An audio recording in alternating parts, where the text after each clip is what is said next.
You're born in Lebanon. Born in Lebanon, but at the age of 2 months, I came with the family here. Consecutively, I stayed in Kuwait between the age of 12. There were times where I had to switch between schools once or twice a year. So it's a story of resilience from the beginning and continues to be until today.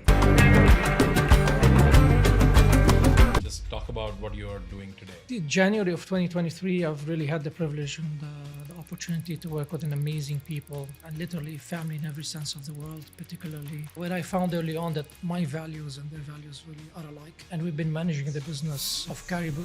Early on in my life, realized that I wasn't made up for engineering. There was something inside of me about to be discovered, which is marketing. So I'm a marketeer by heart. Give me a couple things that changed in you between 2017. The horse that you put in front of the carriage has always been the product, innovation, R&D, the customer, changing of trends, the customer experience as you enter the store, the most important element of the business. And this is what I believe, that if you have strong values and people believe you and believe your value, they'll take the risk with you and they'll give you their hearts. Like, what was that switch like? Did you feel super light or did you feel heavily loaded with responsibility? Numb. I needed to feel numb. You can't be scared. But what are the nuances? What are the simple or the small things that bring the big impact called culture? So, Hi, welcome to Restrocast. Today my guest on the pod is Joseph Chartouni, CEO Al Sayar Franchising, the company in Kuwait that runs and operates brands like Caribou Coffee and Five Guys. Joseph's journey is the one of resilience. It is full of accolades and stars on his shoulder, but also a lot of bruises that he took and managed like a champion. Somebody who started his career in marketing, led to becoming an entrepreneur in marketing and advertising, went on to take restaurants concepts to life as a consulting assignment, ended up joining one of the largest restaurant companies in the region, to jumping the ship for a startup that successfully exited in cloud kitchen space, and down to running Caribou and Five Guys in this region. I think Joseph has seen it all, starting from the bottom to being the CEO. This conversation will inspire you truckloads on two things. One, how to continuously reinvent yourself. And two, how to be resilient and persevere through the grind, but come out a winner each time. Do watch. Welcome to Restrocast.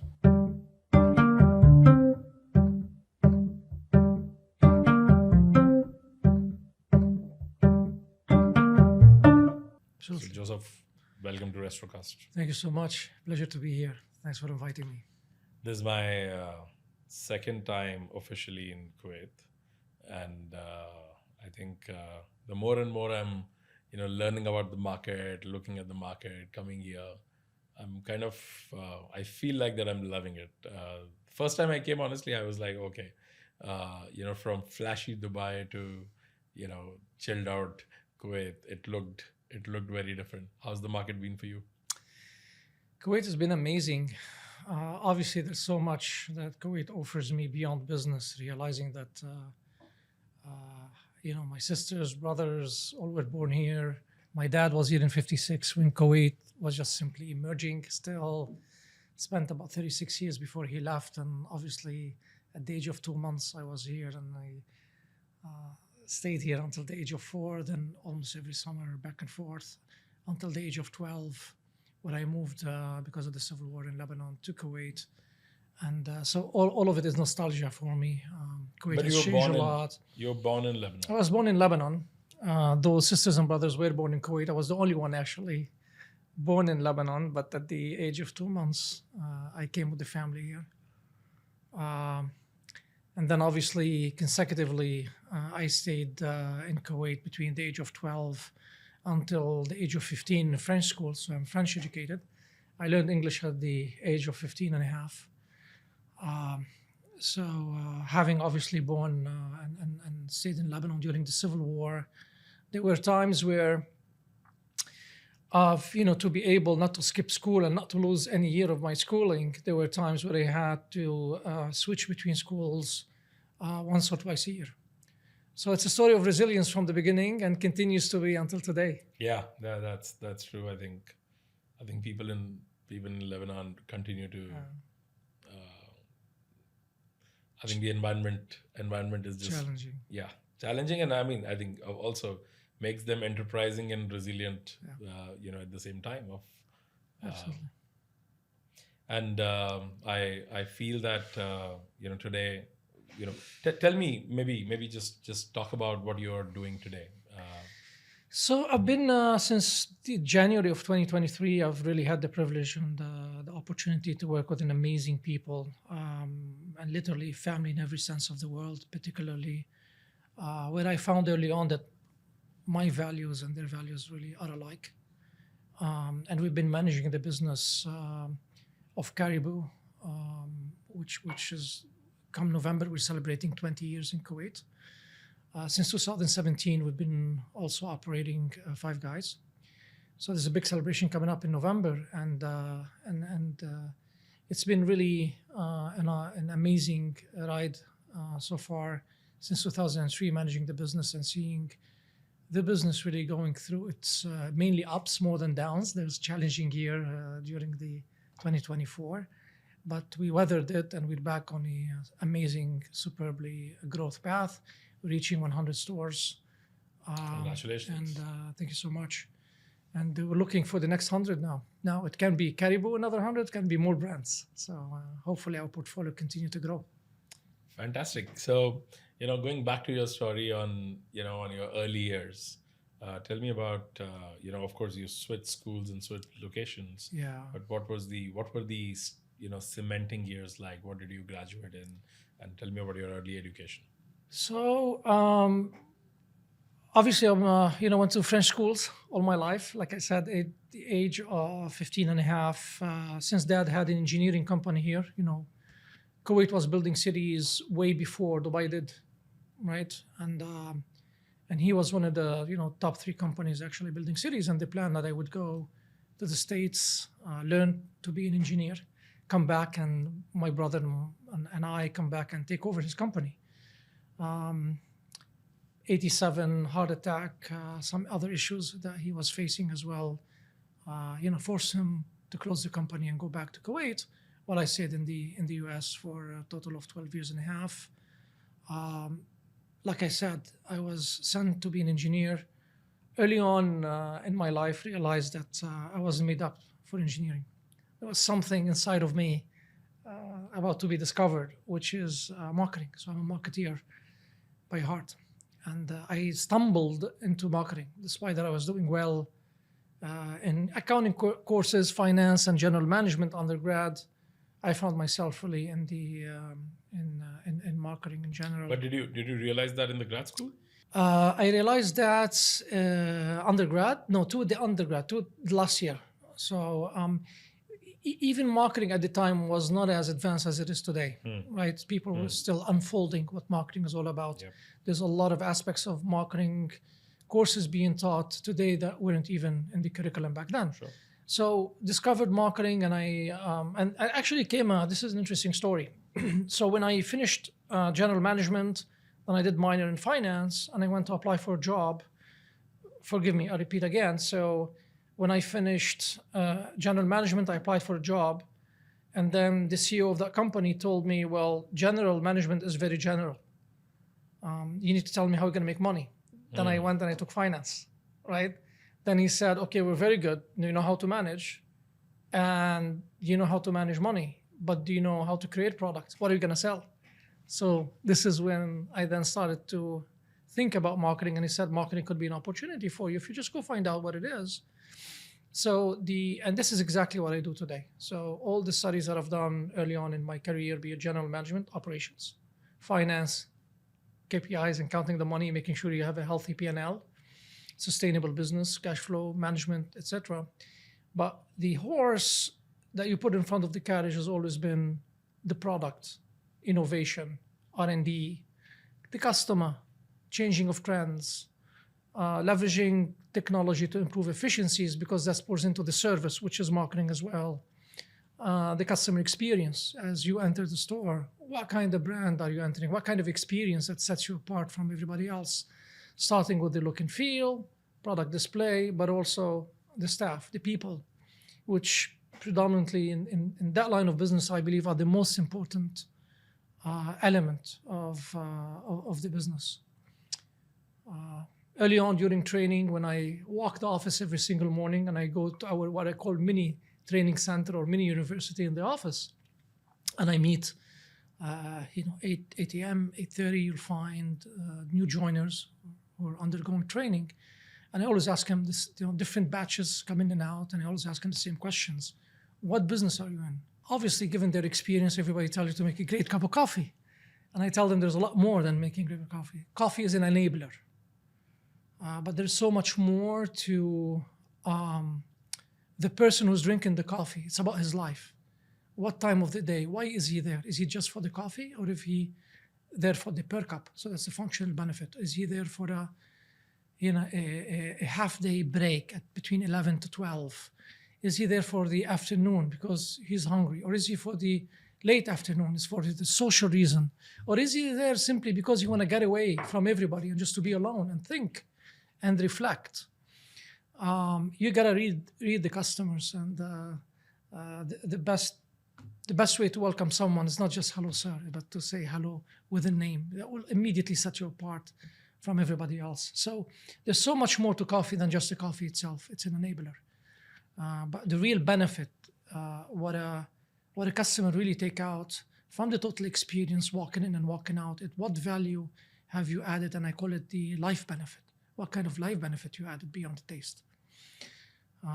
And it's a thrilling. It's a really thrilling. I'm just observing that you're clubbing everything that you're talking about, from product to R&D to customer experience, customer service. You're clubbing everything under marketing.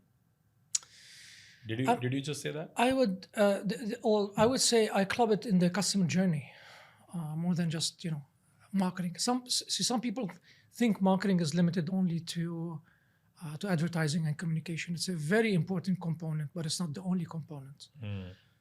Marketing really starts from studying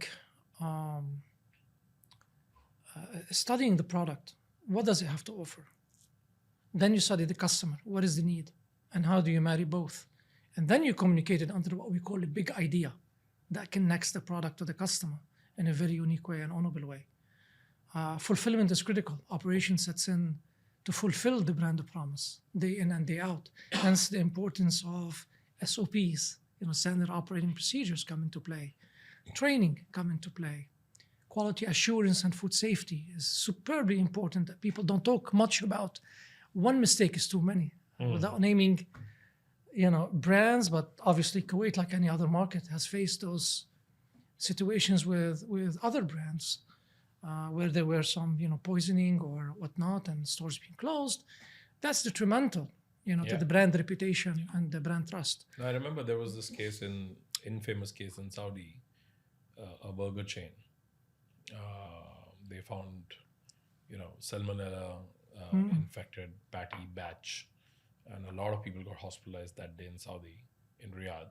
And I remember I was by chance in Riyadh that week, and I met,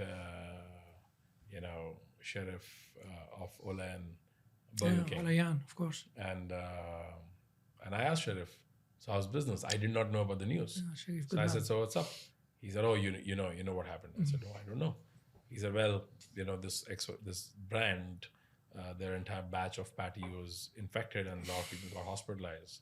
I said, oh, but how does it impact you? He said, well, for last 1 week, people are not eating burgers. Yeah, of course. And I was like, oh, wow.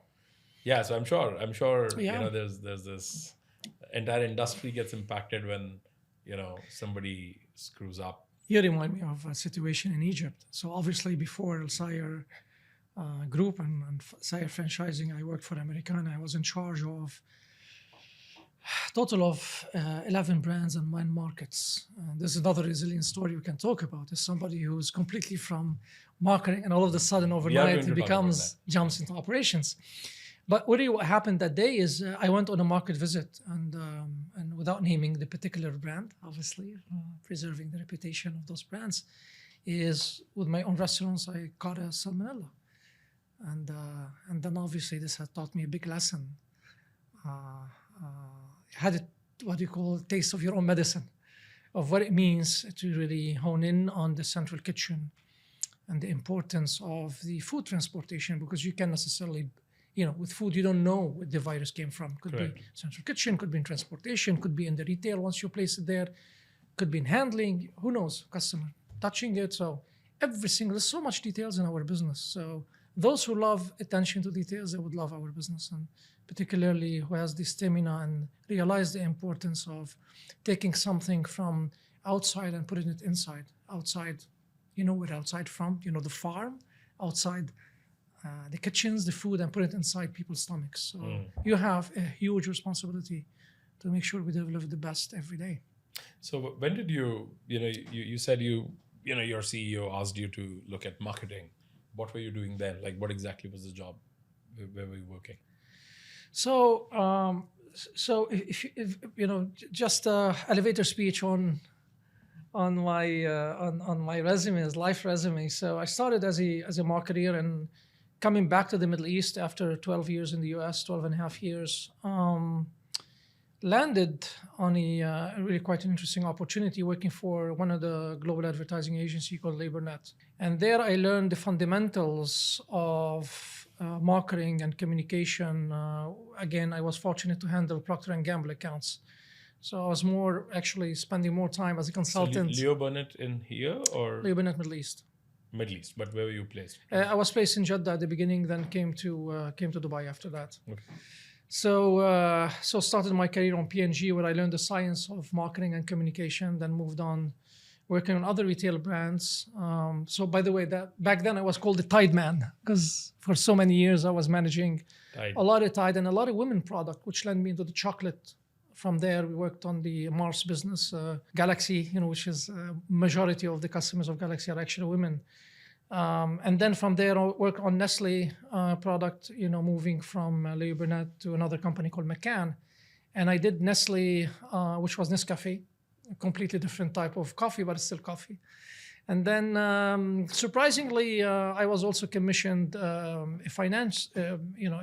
bank product, which is the MasterCard. So I also worked on MasterCard, and that kind of got me closer to what the banking business model looks like. And after so many years in advertising, I decided to jump to the other side of the table. We call it the client side. And I worked as a regional marketing director for HSBC Middle East. So I spent a few years there where I learned the fundamentals of how you make the money. We know how to create products and whatnot, but how to make and to see really how the banking industry works is fascinating experience. And this is an interesting story about customer service. I remember quite well at HSBC that we had only fewer branches in Dubai. You're not allowed by law to open more. I believe at the time we had 8 or 9 branches. You can't even open more. So back then, the branch was an extremely important touch point with the customer.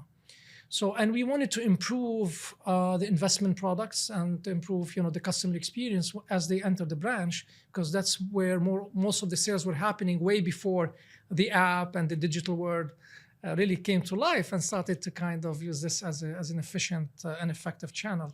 So what we did is we went out and we wanted to look at the best in class when it comes to customer service. And the best in class, initially we thought it's going to come from, traditional consultants that we know of companies. But the best in class came from hotel industry. You mean people? People industry. So we went to the Ritz-Carlton of this world, and we got consultants, from the Ritz-Carlton who came in and really taught us hospitality. And as you know, Ritz-Carlton, ladies and gentlemen, serving ladies and gentlemen. So that means a lot. Right? Just a headline, but it means a lot. And the way you really project the employee when it comes to interfacing the customer, you can see that level of welcome, but same time confidence, level of care, from the beginning till the end, attention, etc. So there's a lot of learning there, and obviously the finance upstream. For a bank to embrace that is big. It's big. Yeah. is big. And Money is generally, business of money is dry and, yeah, totally cut and dry. disruptive. And in the way, even the way you build, obviously the space and the way you furnish the space has changed from the old bank traditional, feels more like a government or an old style hospital to more, moving from hostile to hospitable, as we say. So it's really been so I learned a lot there, and obviously this is another jump. This is talk about resilience and risk taking and the light and exciting opportunities I've had along the way. Back in 2007, the market was red hot in Dubai, and I said, there's that something inside of me that I picked up from Dad, which is the entrepreneurship. Okay, and I said, you know what, it's now or never. From HSBC? From HSBC. Let me jump into setting up my business and see if I can create a consulting firm.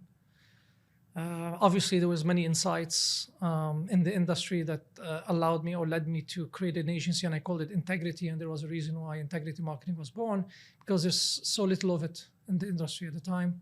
A lot of hanky-panky, and given that I was representing a number of clients in the marketplace, when I was still with HSBC on creating an audit committee, represented by the McDonald's of this world, the P&G, the Unilever of this world, and I was sitting representing HSBC. So I saw, how the client side was really struggling getting what we call a clean cut when it comes to dealing. So there was a committee, and I was just contributing, given my background, coming from the industry, who understands also the challenges that advertising agencies go through. It's not always a profitable business if one is not careful. As you know, the biggest asset that we have, and we don't have warehouses, but we have people, and people are a very expensive proposition. So one can understand why usually they charge what they charge in order to cover all the, what we call the brain power that exists in the agency.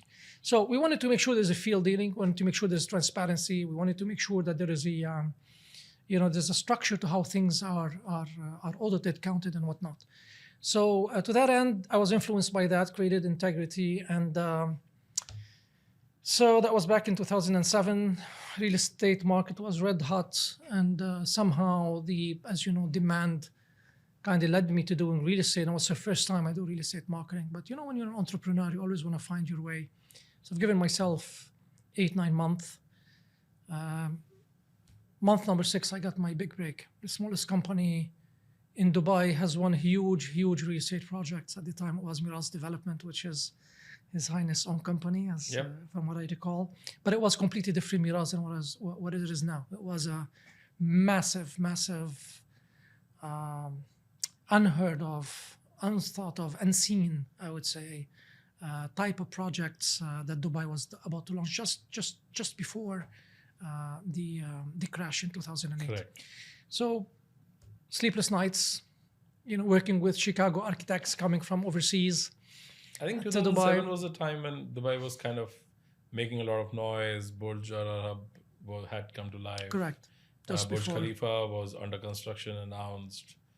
So this was a buzzy time. Yeah, but I think the point here is the commitment is when you really think like an entrepreneur, act like an entrepreneur, and this is what I always vouch, is operate like an owner. But obviously, when you say operate like an owner, it's also, you got to make sure that you've got the systems to support it in companies. Then the company ROI, for me, over time, will you'll become more and more competitive.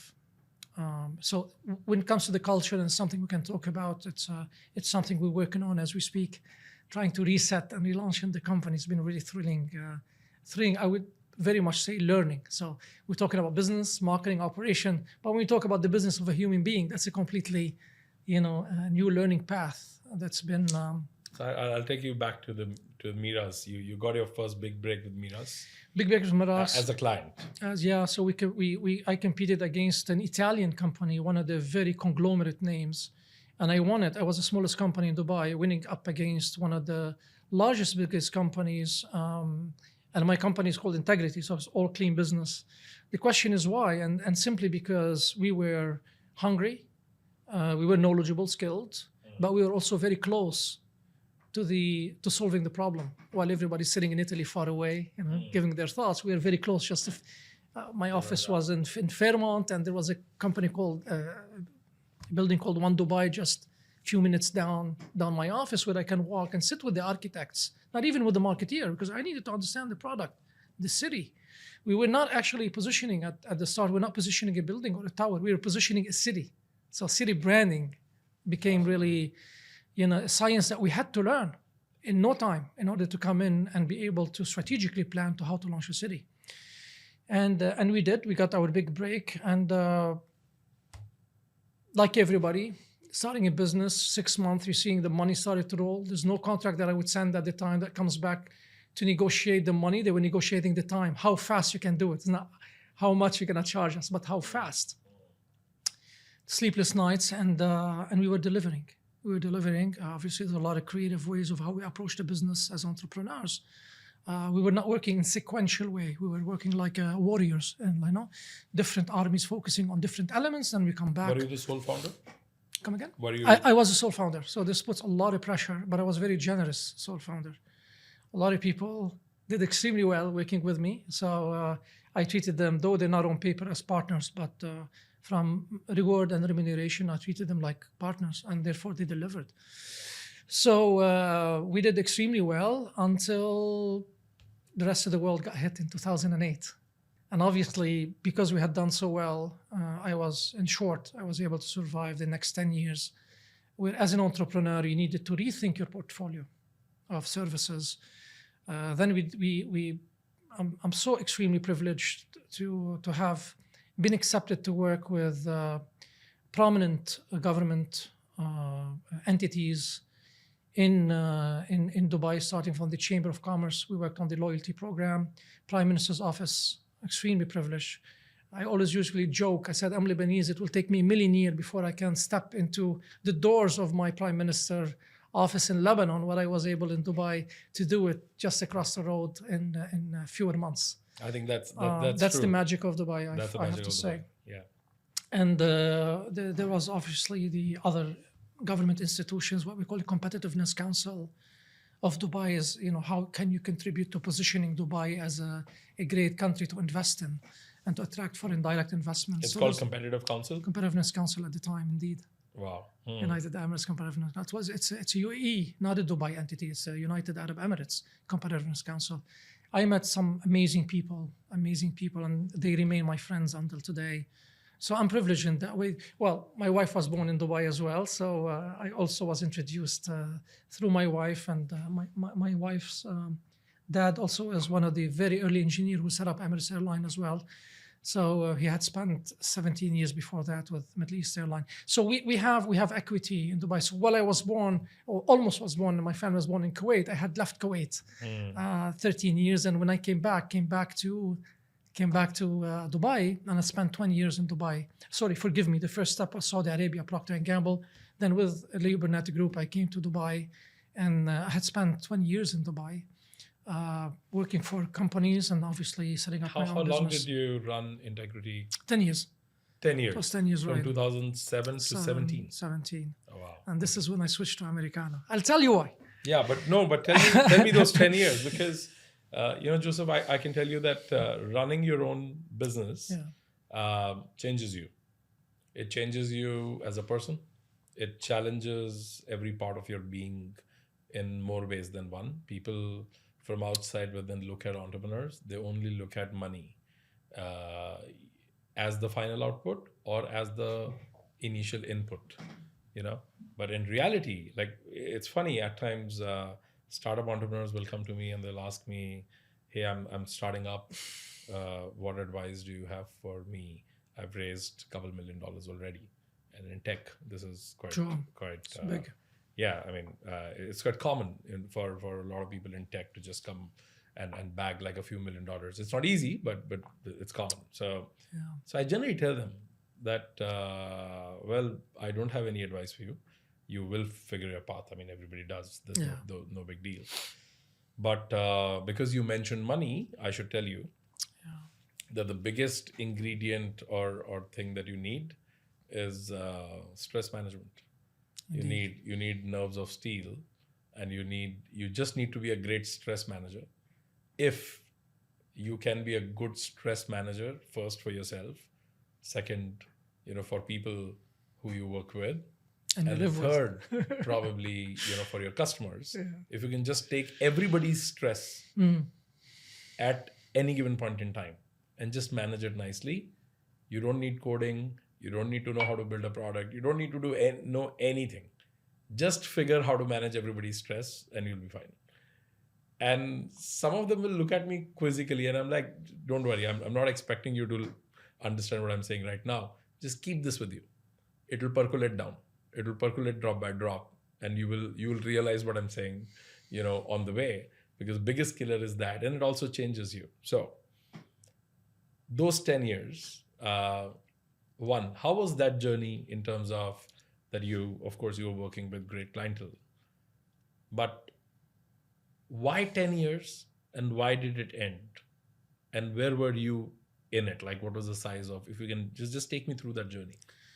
Amazing question. But before I start telling you about the question, I'll just want to reiterate that everything you said was kind of playing back what I call my life movie during the time, trying to manage the people around me. And like I mentioned, there's a lot of major projects, high profile, that required kind of managing the world around you. But something very important, I would say, manifest and make believe is also very important.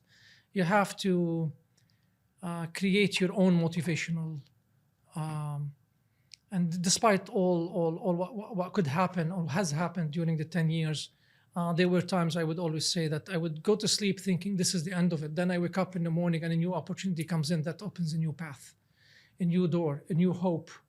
And then and it's contagious. The way I would show up at the office with the fewer employees, in consultancy, you don't need a lot of people. This is another story I can also talk about, is about managing people and managing the world around me. The business was so fast in 2007 since I started, and the number of contracts I was getting, I'm not going to say the number, but it was in the millions of dirhams. It was so fast that I couldn't hire people Fast enough. Wow. And this is what I believe, that if you have strong values and people believe you and believe your value, they'll take the risk with you and they'll give you their hearts. Back then, there were businesses working with me without a contract. And when the crash happened in 2008, I made sure that I would go in and negotiate every single contract to collect as much money and give them back. Obviously, we had to negotiate a discount, trickle down discounts from the customer down, but integrity and transparency and making sure you keep them updated, for me, that was just as important as winning the project, is how you exited clean and kept your reputation to then come back and pitch for other government projects and be able to continue for the next 10 years. What's really critical also is this is where your personal ambition also requires a skill of understanding what I call a lot of time is transferable skills. And I had a lot of transferable skills that got me into the food business, right? Because I didn't start in the food business. Though I can argue that my first job ever, when I was still in high school, serving food over the counter in a bingo place. Sure. And I came back to do food toward the end of my life career. But that's the story of anybody who grew up in States. Yeah, absolutely. Your first job always is like a busboy or... It was nothing less than that, of course. And it's a thrilling taking that first dollar. And I didn't want to spend it because I didn't want it to just vanish. So I went and I bought a bag with it just to keep the bag as a memory, like a lot of people would do. Yeah. You could either frame it or buy something with that.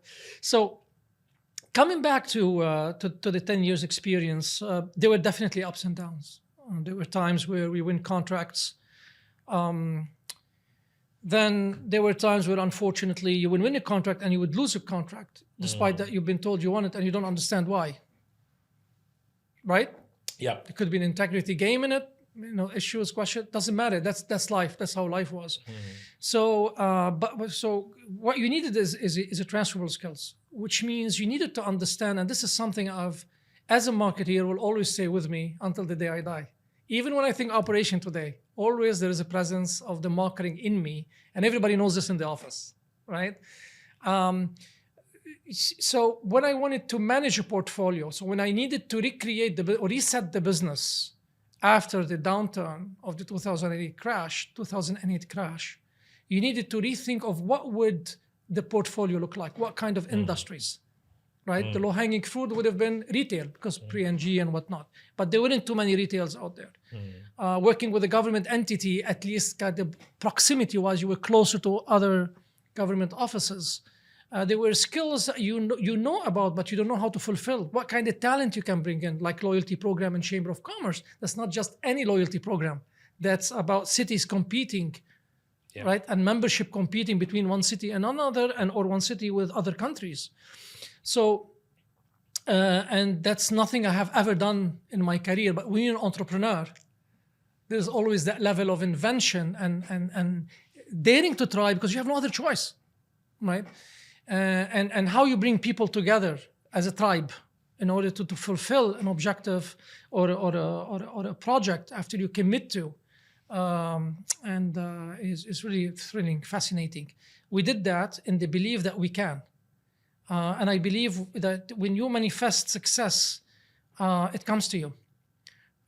Especially when there's a reason to believe is there, which is the education, you know how to think. What does school teach you?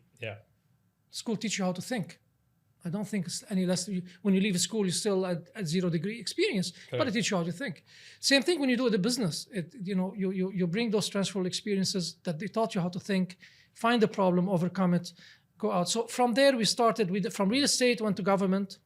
From government, obviously, one day I'll be selling a government, the next day I'll be selling a tuna fish can, right? That's retail. From a tuna fish can, I'll be, selling, then lend me to. This is the story, right? So it meant me to from conceptualizing a city to conceptualizing, which is an experience that we had. Then we realized we got an opportunity in Saudi to conceptualize a mall. From a mall, we did the hotel. From a hotel, then we landed on a restaurant, right? And there we discovered, wait a minute, we've got an opportunity here to create a restaurant. What is a restaurant business, right? So and I did a very nice trick. I said, as a marketeer, I need a USP. I need a unique selling position. When I develop restaurants, if I approach it like everybody else, then the output's going to be the same. So what do you want to do, Joseph? I said, well, we have in my agency big ideas, but realizing them, which is the execution, is as important as the idea. It's exactly how the food business is. You can have an amazing idea in the food business, but if you don't execute it perfectly well, right? The chain, full chain, then you're always going to be limping. And so what was your first introduction to restaurant business? So it was part of integrity. It was part of integrity, and we got this, this client who said, Joseph, you know what? You're helping me here, thinking to turn around existing restaurants. I'm gonna reward you to create a restaurant this time. Can you do it? Automatically, I said yes, without even knowing if I can do it. Right? Is that confidence, if that urge, wanting to win. So what we did is I said, I'm not just gonna do it, but I'm gonna do it differently. And we're gonna create a brand story before we create the brand name. From the story, we created the name. And for the name, I brought excellent people who know how to do the name, not just Joseph, dreaming at night, waking up with a name. I wanted experts for the name, because I was also learning from them. Every expert brought to the table was a school for me. Every single individual. Then we said, if we were to bring people from the Middle East, they're going to give you almost a copycat. There's a lot of companies who would, architect companies who will realize, the idea and the story. We decided to do it differently. I said, I did a little bit of research and I landed through the person who created the name for me, who happened to be Croatian, to an architect company in Croatia. And that was really thrilling because Croatians and the Middle Eastern have something in common. 400 years of domination by the Turks. A lot of cultural food. They understand the culture. They understand the Middle East. They've been through the same. Croatians, big time. So, for instance, olive oil is something very important for us in Lebanon. Well, guess what? What the architect came from Croatia. He brought me an olive oil in a jug. So when I thought Croatia was more European than Middle Eastern. well, well, like I said, right? There's a lot of influence from the Turks that unites all of us, Yeah. and the Turks was predominantly all over the world. Yeah. So, what the story really has it there is when I briefed them, they understood the Middle East, and they said, you know what, we're gonna create a concept built on the story that this restaurant is inspired by the countries around the around the sea where the Middle East come from.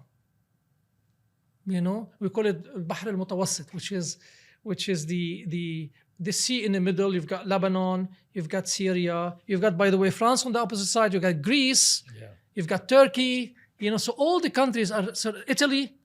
So it was an inspiration of, and this is the idea, this was the big idea at the time. This was the brand is story? we're gonna look, This was a story? The story, the thrill of the idea is if you look around all these countries, their perfection comes from their imperfection. When you look at nature, right? The beauty of nature, the fact that you don't see straight line. Very rarely you see straight line, if it ever exists. So anything that really brought into this restaurant, we called it ambia, ambience in French. Sorry, forgive me. No, that was another restaurant I created. It's called Verdura. Verdura from verde, from green. We call it Verdura. It was really, an inspiration of creating imperfection from perfection. And then almost there's no straight plates. All the plates were made by hand in Croatia. Even the food, the presentation, even the people we trained, how we trained people to talk, to just be themselves as human beings, not as people who have this standard text, taught how to sell customers. And obviously there is the way the place was built and the architects. So the whole story, so they understood the story and they were able to create that restaurant, and obviously we launched it. And that gave me a credential, and this is gonna surprise you now, of how I entered Americana. But what year was this? Verdura was... 2017. Oh, 2017 is when you opened Verdura? No, Verdura, it was around 2015, 16. Okay, yeah, the run up to that. Okay, awesome. And this was, Verdura was done for a particular client? Yes, an Abu Dhabi-based client, but who was obviously wanting to launch, in Dubai and Abu Dhabi. And it went, how did it go? It went extremely well at the beginning. I had left and I had lost touch. I don't know later, honestly. I don't know the status where it is today. I know they opened after I had left. After I entered Americana, I was a bit disconnected, obviously, from everything. But they had opened somewhere near Nakhil area. So how did the transition happen? This is interesting. This is another, So obviously, being somebody who spent many years in marketing, when you apply for a job, what are you going to apply for after all these years? At best, the CMO, Chief Marketing Officer. So I had this interview with Americana. But I'm sorry, I'm going to interrupt you in between. Why? Why were you applying for a job? Like, were you shutting down? Were you selling? Let me be quite transparent. So what happened is doing a business in Dubai is cyclical, up and down.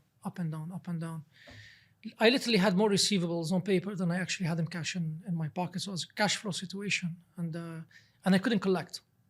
I couldn't collect enough money at the time. There's more receivable than my expenses, and there was a situation where, remember, my company name is Integrity, and there was a huge project that I won. And I needed that money, and I needed that project, and I was told congratulations. But then in the closing of the project, signing off the project, one of the finance guys said, "Okay, so how can we work together?" And me being me, and this is the worst part of me, is I don't even speak that language. I don't know that language. And I lost the project, and that really, we had worked so hard at it, and after so many years of up and down, and obviously having a lot of receivables on the table, and when I needed that money, same thing happened.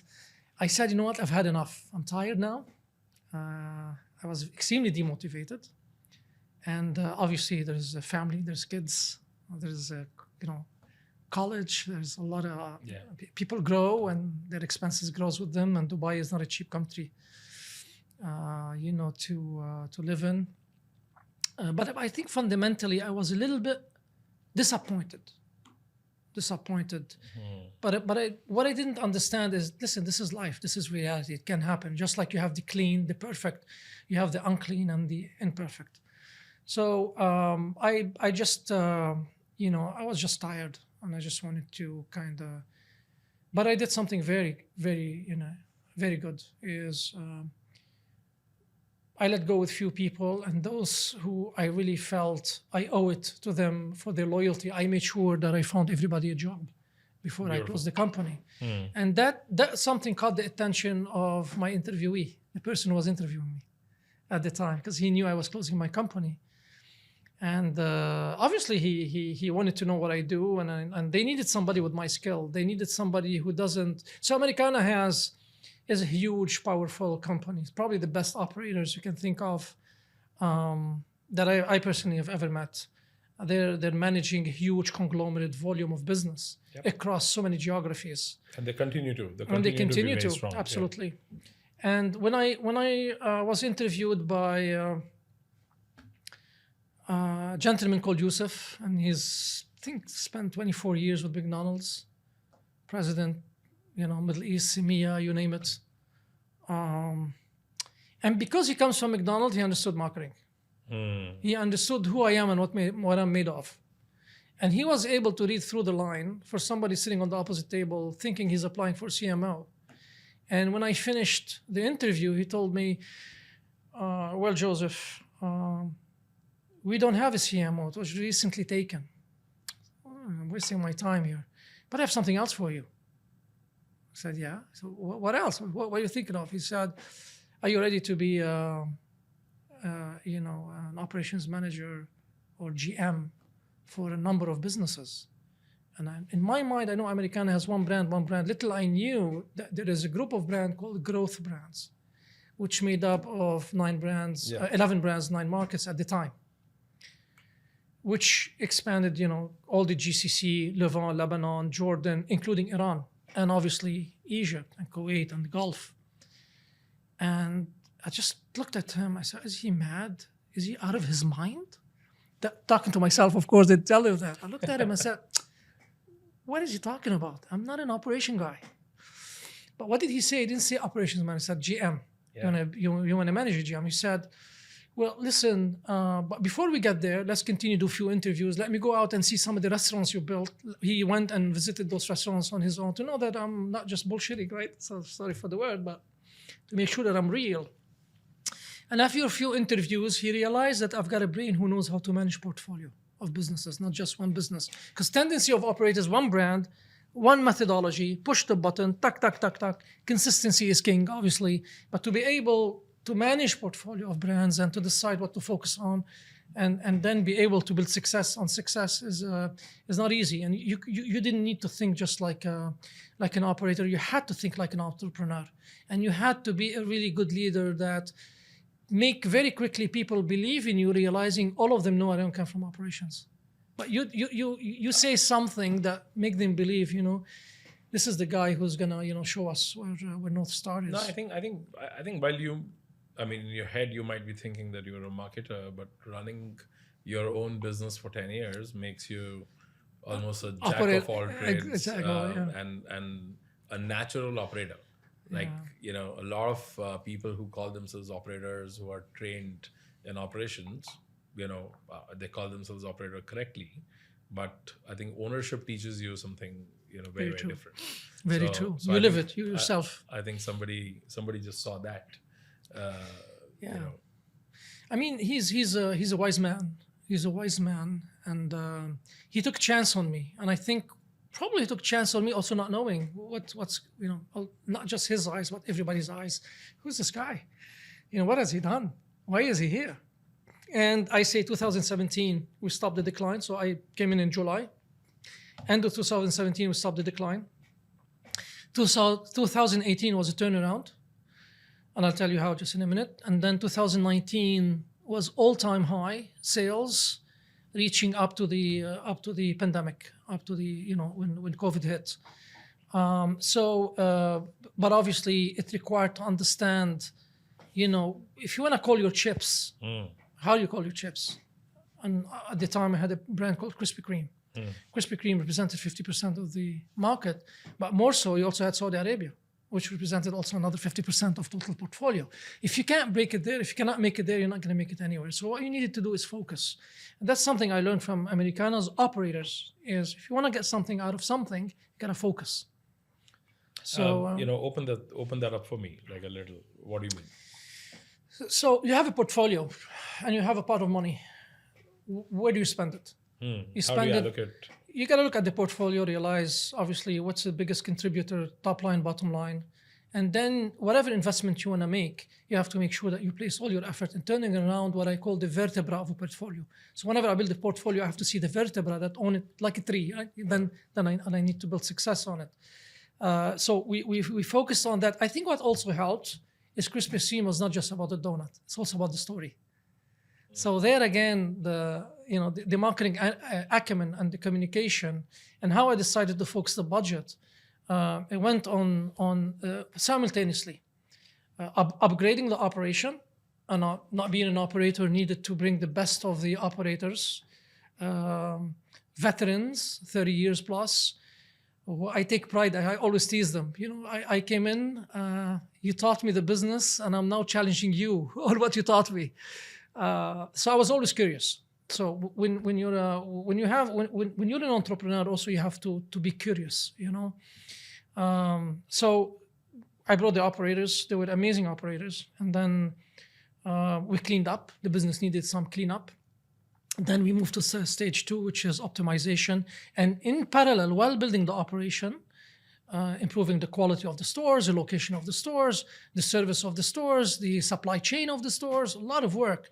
The channels, some channels were absent. Even imagine back then they were accepting only cash or even credit card. So it's a lot of low-hanging fruits where nobody paid attention to. That's common sense. Doesn't require, that's common sense.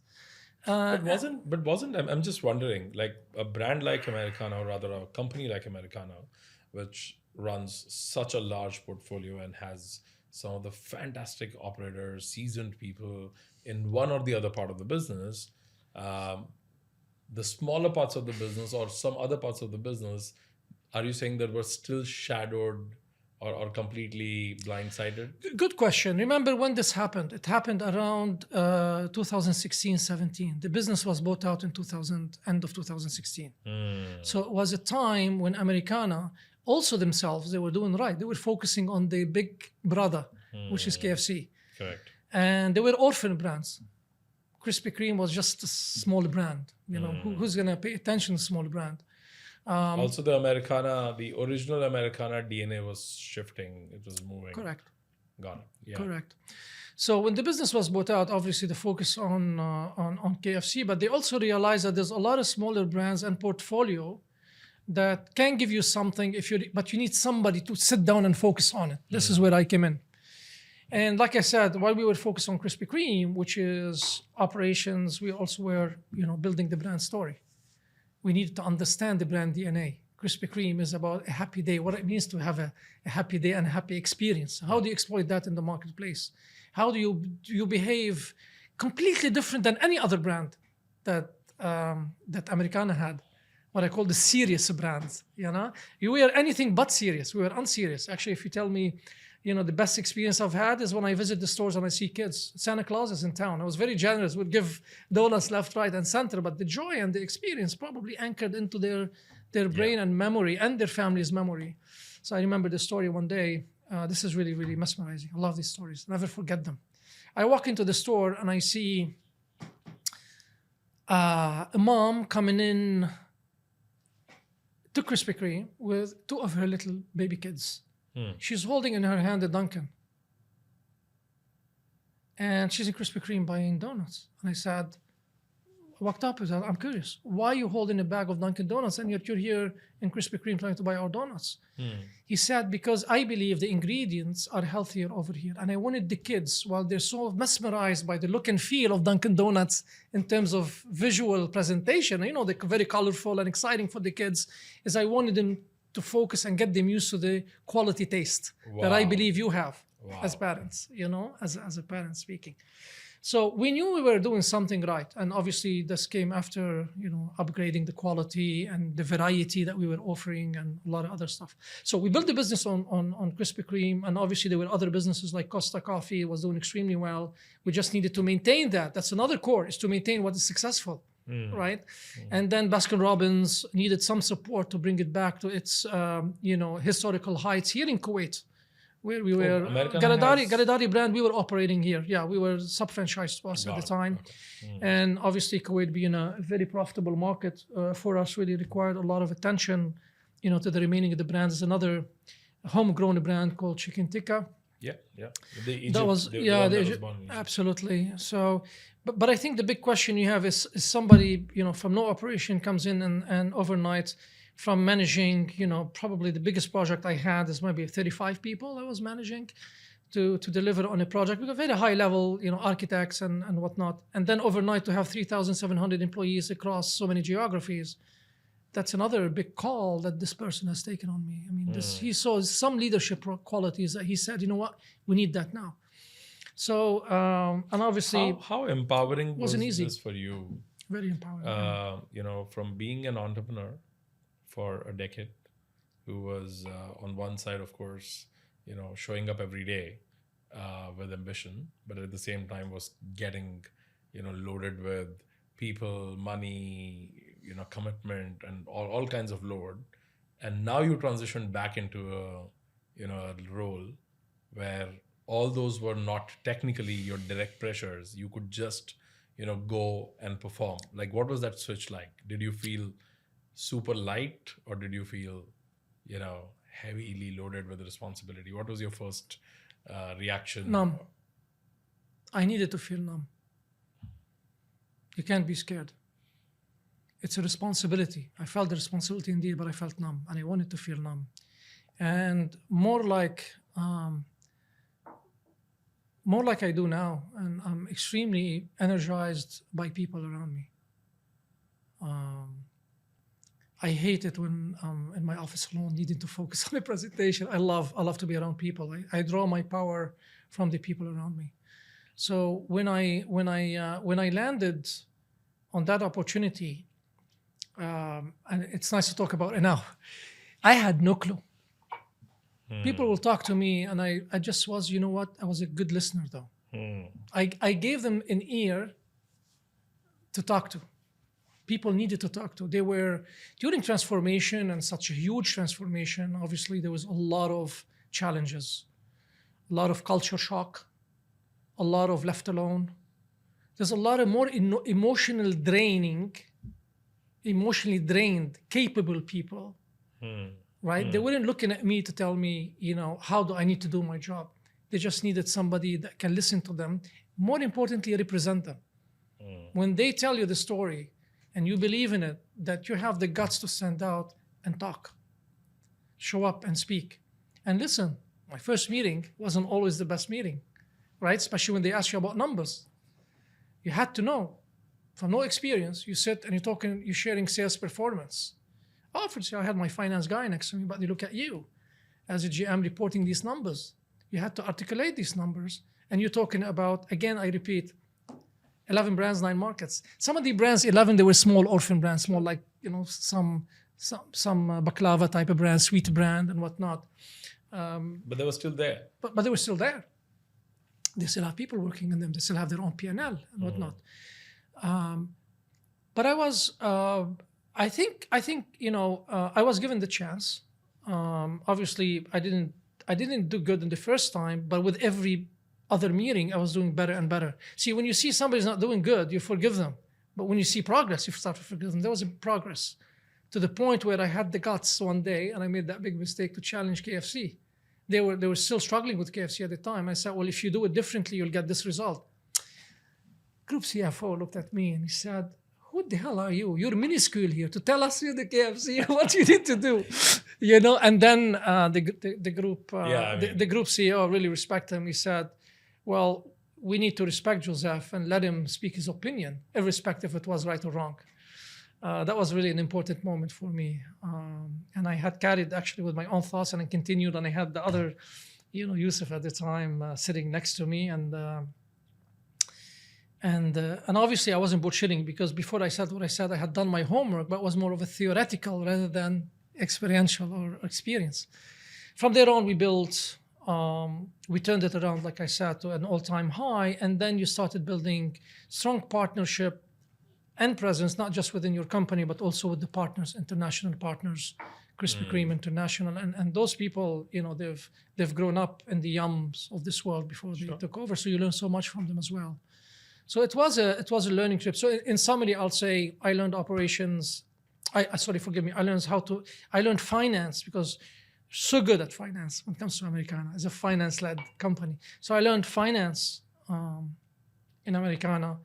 I learned, and something we didn't talk about, the cloud kitchen and how I stepped into it and set up a business for Icon, became later Reef in Saudi Arabia, and how to set it up from scratch from a hotel, how you were able to hire people from a hotel, then to lead up to become a 250 people operation. No, so you set up Icon? Yeah, I set up in Saudi. I set up Icon.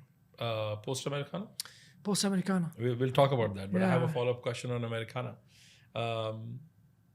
You know, how did your leadership style change? And I'm just, you know, doing a building on top of what you just said, where you left. Americana, a behemoth company with not only large size, but a solid legacy.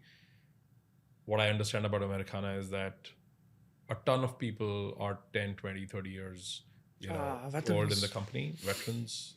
And when you have a company full of veterans running in thousands, it also poses another problem, which is, you know, you being an outsider, then you're up against the wall for most of the things, even if they're right.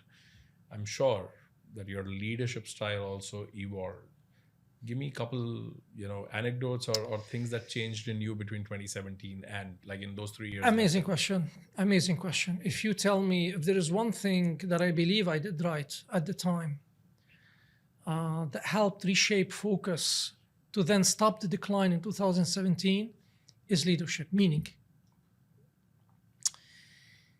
Obviously, when you walk in, and I hate this term called deadwood, right? When you walk into such transformation, identify your deadwood, fire them, right? And just get a new blood and get going. I don't think I could have done that even if I wanted to, because part of me is not that. Part of me is, you've spent 30 years here. No matter how much I know, I'm not going to go much. Plus, I need you. You're the continuity. You know, there's something you know I don't know. And I just walked into the business.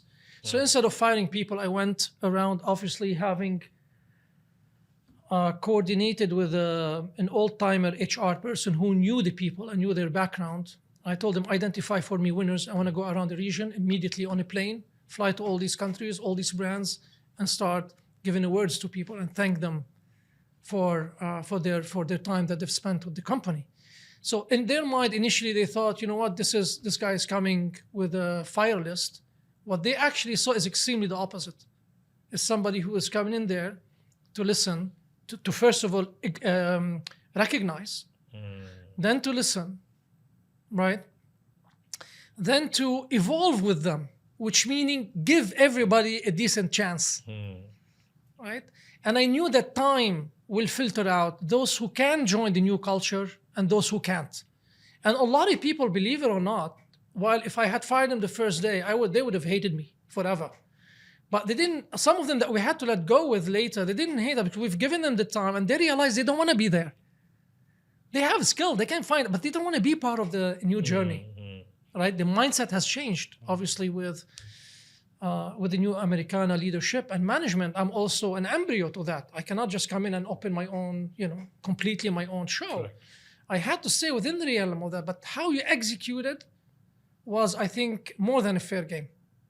And I tell you more than that. There were people, because of seniority, sometimes you leave people unnoticed, especially in the bottom echelon, I took those and I put them on top. Those are the people doing all the hard work.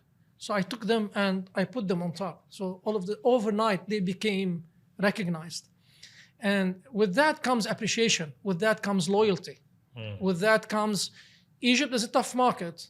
Not every, and by the way, Egyptians in Egypt are different than Egyptians overseas. They're really, who's this guy? Lebanese guy is coming to tell us what to do. But I came in with the right spirit, with the right mindset, with the right support. And literally, there's a proverb in Arabic, you can't eat their heart. They're good-hearted people in Egypt. You just have to talk to them, know how to respect them and value them. And they will be your greatest asset. They will support you. So when we move people from, am I going to lose my job, to live, I got a sense of security, right? What's the result of that? Is focus. Then they came back to focus on what they're supposed to do, right? In terms of their KPIs and whatnot. And then the turnaround took place. It was a leap of faith, but it was, people call it luck. I don't believe in 100% luck, but there is always an element of luck in what you do. But I believe in good deeds.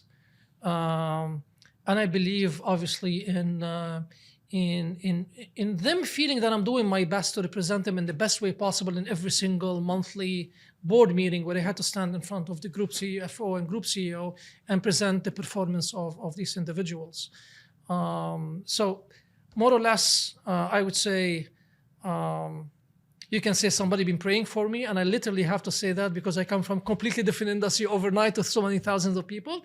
But I also say that if you're raised, and I believe in this, and I repeat and I tell it to my peers, a lot of what you learn at home from your family, you bring to work. We can talk about cultures, behaviors, but a lot of what you learn at home and how you're raised, you bring to work. And I remind them of that because I tell them, when you do wrong, you're representing your family also.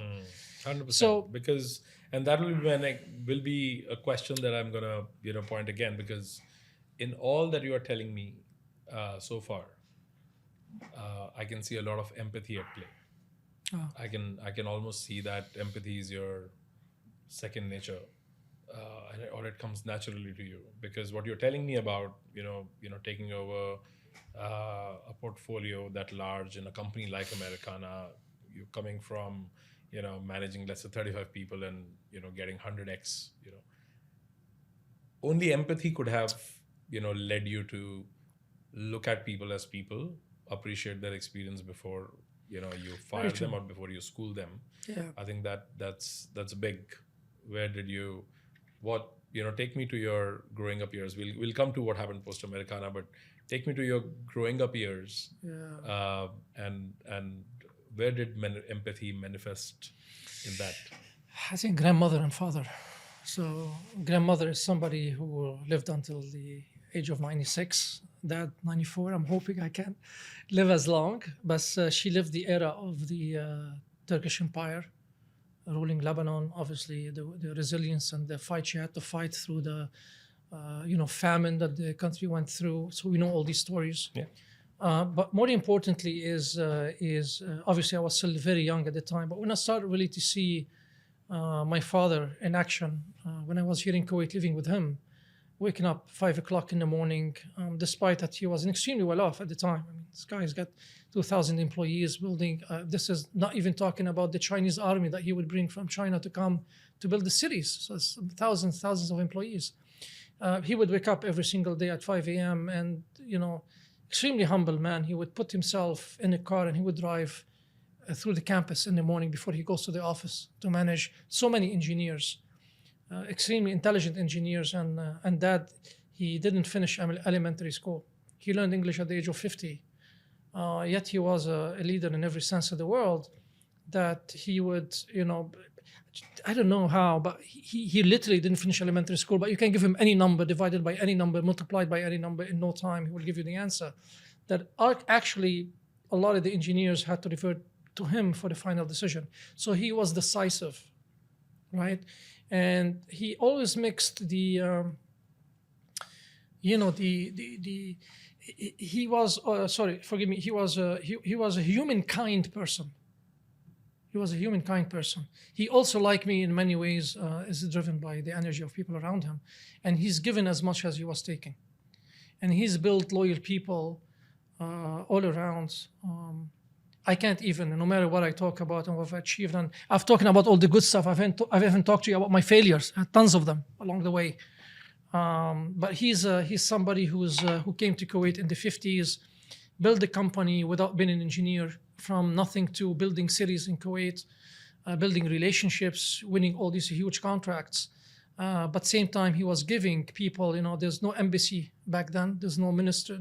So he was the one, let's say, if somebody dies, he would buy tickets, to send them home. Or if somebody's getting married, he would buy them. And by the way, though he was Christian, Maronite Christian, which some people look at them as hardliners, he never saw religion. He's done this to all religions and all type of people, and all nationalities. So you experienced it up close. I was going with him and I was seeing that and I was living that with him. So that kind of feeds into you without you knowing. Yeah.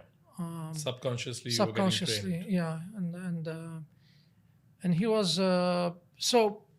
I can't say I'm quarter as good and quarter I've achieved what he achieved, despite that at one time with his health deteriorating, he lost a lot of it. But one thing I think his biggest asset that he's given us is love. And he lived, and I asked him one day, what's the secret to living a lot? You and my grandmother, he said, it's your sisters, it's the love of your sisters. I think I was too busy away from him working and whatnot. So when he left Kuwait to retire 30 years after, obviously, before he passed away, he literally, his big payback after 36 years working here, for the family, as the family gave him back and the love that we share. And I think this is very important because this is not just the family, but also friends and the extended family. He's been an inspiration, and he was honest. And the time, and people who lived here, they would know in the 70s, there was something called the Manakh, which is a stock market crash, late 70s, I believe. And he was in the midst of it, and he lost millions and millions and millions of dollars at the time. And they had a lot of assets in Lebanon. He tells us that he went to Lebanon, sold everything to come back and pays his debts in Kuwait. Well, a lot of people flee out. So for me, that level of integrity is also driven by to make sure that he gives his kids a reputation, a good reputation. That and thank God, when I come here, some people still remember that. And that's beautiful and extremely powerful. When did you leave Americana? 2000. When was COVID? 2020. 2020 to join. So the emerging business at the time was the tech food business, which was Icon. Yeah. Icon, it's an opportunity for me. So again, there will always be that small entrepreneur sitting in front of me. So the opportunity came in Saudi Arabia to set up the business from scratch there. So the concept was proven. Extremely intelligent founder, and they found Icon. From the Abu Ghazali family. And then he said, and it was COVID time. So you really needed somebody who was superbly resilient and gutsy to go even during COVID. So we set up the business remotely from Dubai because you couldn't travel. Then I had to find my way through Bahrain, then from Bahrain into Saudi Arabia. It was an opportunity. They gave us shares. So whoever was setting up the company was also awarded beyond the business, was given shares. And set up the business, and it was, after that, when we sold the company and some of the employees left, I asked them, "Why did you join?" They said, "Your energy, We were hiring people without an office, didn't have an office." What's your learning system? How do you keep yourself nurtured?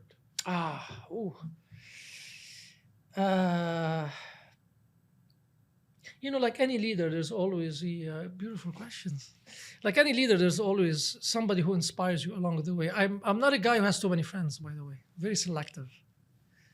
And even in business, there are people who have been fortunate enough in the F&B business, I would say, come about learning in business, that inspired me when they were facing challenges, what it means. I tell you even names, Niran Chaudhry of Panera Bread. Yeah, Panera now. He's a great leader when it comes to building cultures and organizations, and he talks a lot about during tough times to define what is in your control, what's not in your control, and how to focus on on what is controllable. And there were a lot of phone calls back and forth. By the way, I know Niran from Krispy Kreme, so I think he appreciated the relationship. Together, we did a lot in the Middle Awesome. East. I know him as well. So in fact, he's in Boston. I was about to meet him 3 weeks back, but couldn't. Yeah, he's just a wonderful human being, who's also had a lot of personal challenges and life challenges. Yeah.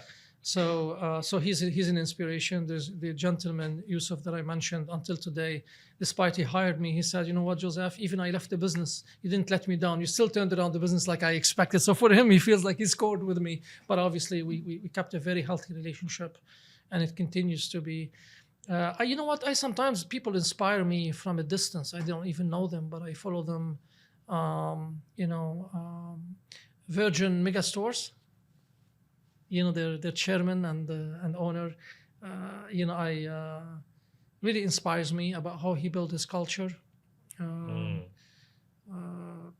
And listen, there will be times where I don't have the patience to read books anymore like I used to. I'd love to watch videos. I love to see, even with Excel sheet and numbers. I hate numbers, but I love the story behind the numbers. I love graphs.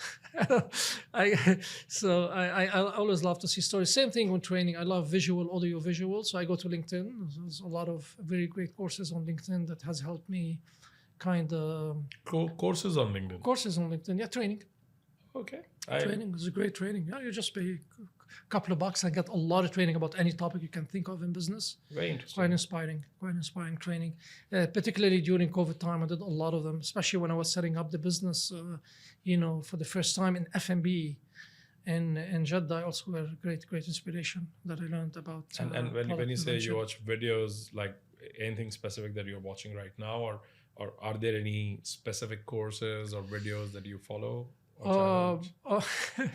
I just finished a book about office politics, so I wasn't watching the video this time. No, I was actually. What book is that? Tell me about it. It's a book about, in a way, try to understand people's motives and try to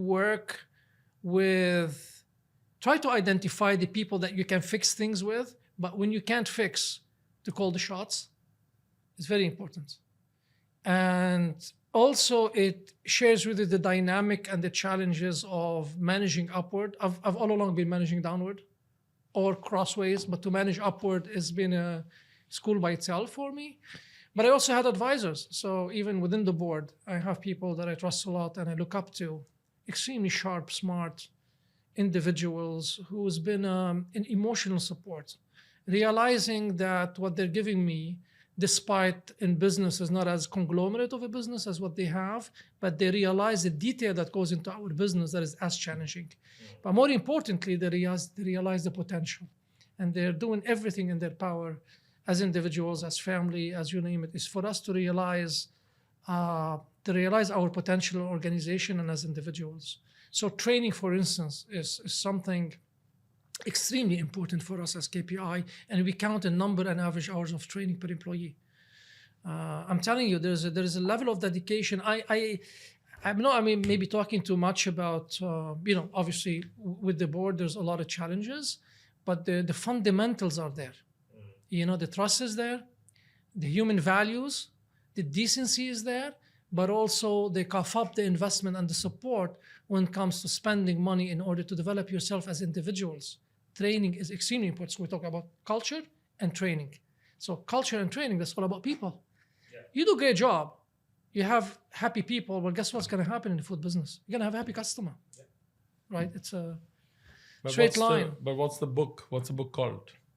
Office Politics. Oh, it's called Office Politics. Oh, the title is Office. Okay. I'll send you a copy. This has been a really, really awesome conversation because, one, of course, I feel that I know you, a little better now, but I also, but I'm also inspired because it's not only about hardships, but it's really about, how you have taken a positive leaf learning and, imbibed something great out of each and, built it up, to this point. Your story of the last one, where, going from a business to being a real company, I think is a story in making. So, I'm glad that I'm listening to this today, and we are a very, very small part of that as well. So I'm very happy to see that we are getting a chance to also see that in making. I want to say something. So I know I'm expressive, but I'm not an organized thought sharing person. But the way you also conduct the discussion, and I told you this when I met you last time. Listen, you come natural. So you also got me to express a lot, Glad. and you made me feel comfortable. And I think this is a quality that you possess as a human being, and this emanates from a good heart that you also have. And I think you're successful as well in your own ways, and you've had your own also set of challenges. And I really, really respect when you said, I make it a policy that I my contract is to defend me, not to use it to go after people. That really also shows that we're all going to go one day, and we're going to leave a reputation behind. And I think you 100%. really worry about 100%. that reputation. What you want to leave behind is my reputation. So great, wonderful. So thank you to you, and we'll see you again tomorrow. Thank you, Joseph, and thank you for doing this. I'm really glad. Thank Thank you. Great. Thank you so much.